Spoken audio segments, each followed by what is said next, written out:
Hi everyone, তো আজকে আমি তোমাদের সাথে শেয়ার করতে চলেছি আ নাইট ইন মাই লাইফ। রাত্রিবেলায় খাওয়া দাওয়া করে শুয়ে পড়েছিলাম, কিন্তু তারপরেই মনে পড়লো সামনে তো পরীক্ষা, তাই চলো একটুখানি পড়তে বসি। আমি ইউটিউব দেখে নিচে নোটস তৈরি করছিলাম। অনেকক্ষণ ধরে বসে পড়তে পড়তে আমার খুব ক্লান্ত লাগছিল, ঘুমও পাচ্ছিল হালকা হালকা, তাই ভাবলাম চলো একটুখানি খেয়ে আসি।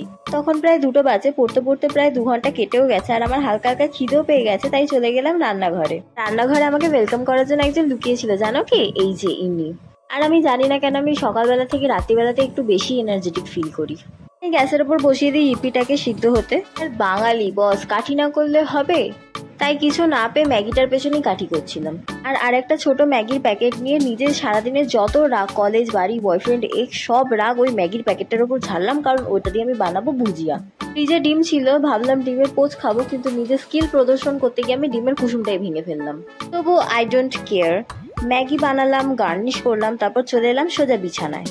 সামনে ল্যাপটপ, পাশে মা সন্ধ্যাবেলায় বানিয়েছিল ম্যাঙ্গো লাসি, সেটা নিয়েও বসলাম। ল্যাপটপে ভিডিও চালিয়ে ম্যাগি আর লাসি খেতে খেতে এখন প্রায় বেজে গেছে রাত্রির 2:30। ল্যাপটপ বন্ধ করে এখন ঘুমোতে যাই, নয়তো মা দেখতে পেলে বহুত মারবে। That's it for today, and I will see you in the next one.